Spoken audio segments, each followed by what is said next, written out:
like my job. Now, they say laughter is the best medicine, and that absolutely rings true for my next guest. He's worked his battle with testicular cancer into his comedy routine. To tell us more, please welcome Paul Jenkins. Paul! How are you, lovely man? Hello. It's supposed to be Tucker. What? Oh, no, I'm going to call you Tucker. Oh, right. You like to be called Tucker. That's my stage name. What an extraordinary battle you've had, and what an incredible fight you know, have come to terms with. Tell us how you were first diagnosed with testicular cancer. Well, basically, I went to the doctors. I had my testicle was swelling, bigger and bigger, and nearly as big as that ball up there, actually. That's big, man. That's a big ball. And I went into the doctors, and he went, my, that's puffy. And when I say puffy, yeah. I mean it was like a mango. But why did you take so long to go? Because I was embarrassed. Because you're a bloke. And 12 years ago or so, there was nothing out there to say about testicular cancer. And if I'd have known, if someone like me had been around, and it was you know, it was out there in the public knowledge, I would have tested myself and thought, oh, that's wrong. Mm. So what happened with the first diagnosis, the first testicle that was affected? So, yeah, so I went there and he see it, and he said, we're going to have to treat this as a tumour.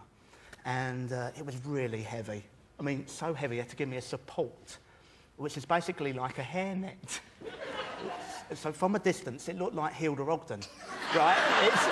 So that was taken away.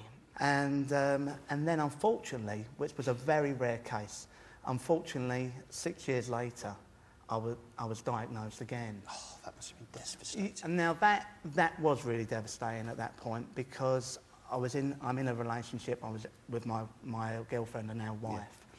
And we were really at that stage where we wanted to progress. And of course, when you're told, thinking of kids. Exactly. Yeah.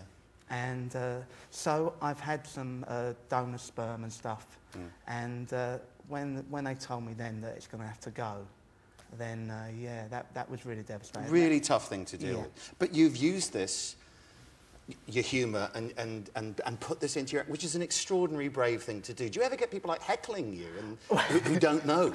Well, I was in my act once, actually, at a comedy club.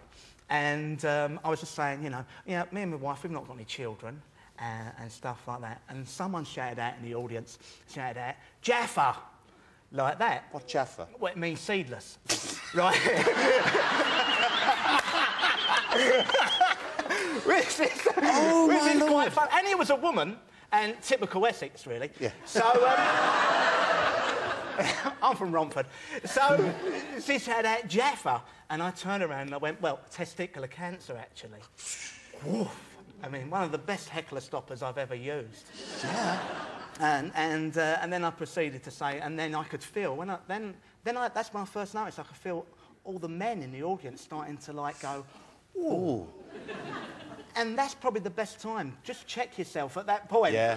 As soon as I get that, and that is the message you're trying to put across. That is really, check yourselves, check yourselves. And if you can't do it, get someone else. Yeah. And don't die from embarrassment. Oh, you're so right, mate. Yeah. You're absolutely right. Now, I know you like to cook. Yes. But we're going to make something that you can't do. What is it that you wanted to learn? I would love Thai chicken curry. Oh, so would I. Yes. So, here to create a delicious Friday night curry, it's the gorgeous Rachel Allen. I'll see you in a minute.